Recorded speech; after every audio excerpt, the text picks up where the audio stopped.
Today I'm cooking briskets, pork butts, and all the sides on my 250-gallon smoker. Problem is, this is my first full catering event, and I have no experience making sides, so I fully expect a bumpy ride on this overnight cook. I can't believe this is happening on my first real catering event. So I have 2 pork butts and 2 briskets because I need enough food for 50 people that include men, women, and children. So while I get the meat prepped, I will go over the math that I use to determine how much meat to buy. So I was roughly calculating about half a pound of meat per person. So I bought 40 pounds of meat, which breaks down to 25 pounds of brisket and 15 pounds of pork butt.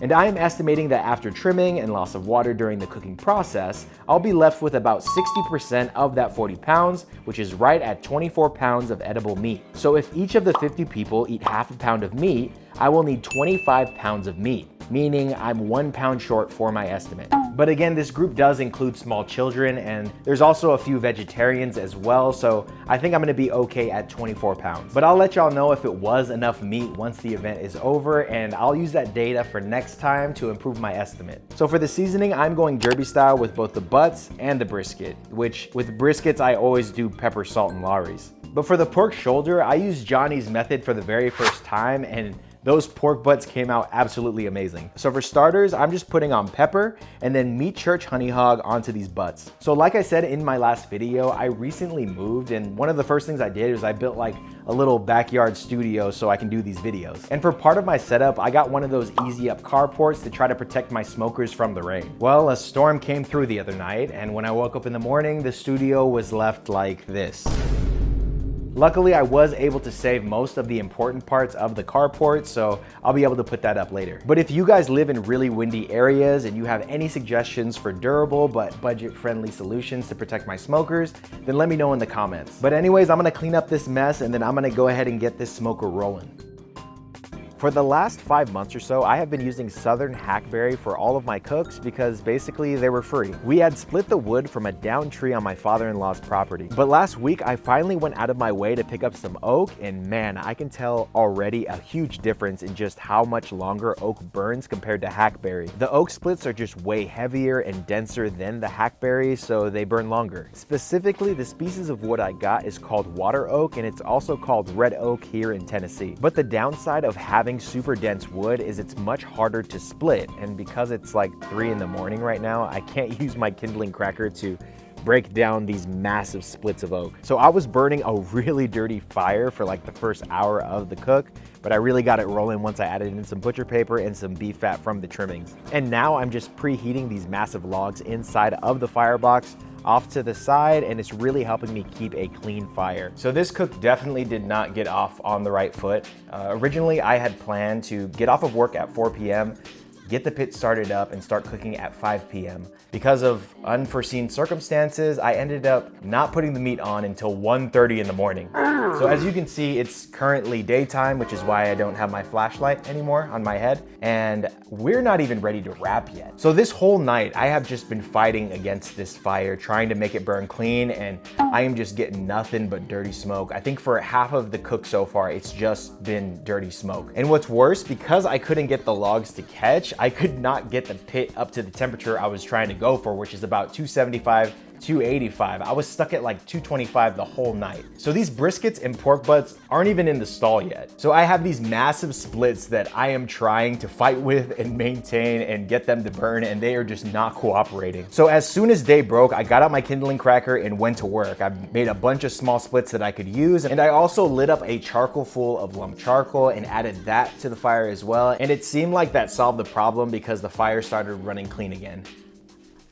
This is hands down the worst barbecue experience I have ever had in my life. So it's 11 o'clock right now, and I am still in the stall. So that lump charcoal that I added and those smaller wood splits that I was using was pretty effective for about 30 minutes. And like clockwork, the fire is smoky and it will not light again. And as I sat there, tired out of my mind, just wondering what the heck am I doing wrong, I noticed something, a very faint sizzling out of the firebox. And it hit me. The storm that came through a couple nights ago and ruined my carport rained all over my wood for 2 days straight. So I've been cooking all night with wet wood. But the show must go on, so I went ahead and wrapped up the pork butts and the briskets, and then I just stuck them in the oven at 325 degrees, and I'm just waiting until they get probe tender. And after that, I'm gonna let them rest in a cold cooler until they are ready to serve at the event.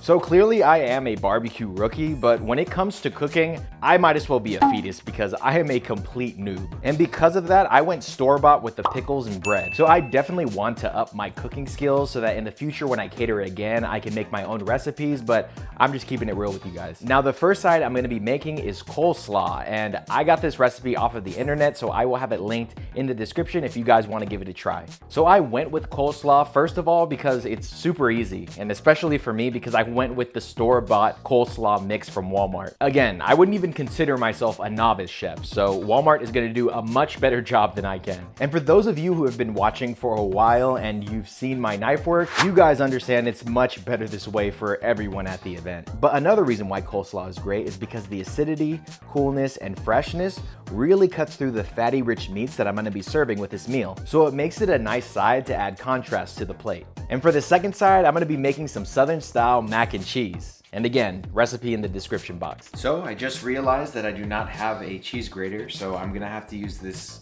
vegetable peeler to grate these 6 pounds of cheese. Yeah, that's what we're doing today. This day has been an absolute disaster.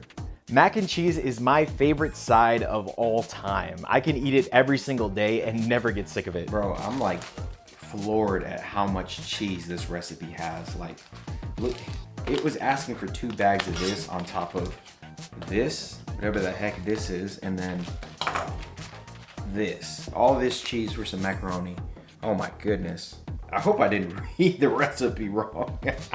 But I was very mindful on which recipe I chose because I definitely wanted to get one that had a very rich and cheesy flavor, but at the same time, I try to stay away from those recipes that use really strong flavored cheeses like Gouda or smoked cheddar or aged cheddar, because the main event of this meal is the brisket and the pork butt, and I really do not want the mac and cheese to steal the show. And mac and cheese is absolutely amazing with barbecue because when you make a plate, that rendered fat from the pork and the brisket gets all oozy on the plate and it like slides underneath the mac and cheese, and then you take a bite and you get that rendered fat with it. There's just nothing like it. Now, unfortunately, because I need all of this food fresh for serving, I am not gonna be cutting up the brisket or pork butt on this video. But no worries, because you can watch me cook and slice brisket, pork butt, and chicken on my 250 in the video on your screen right now.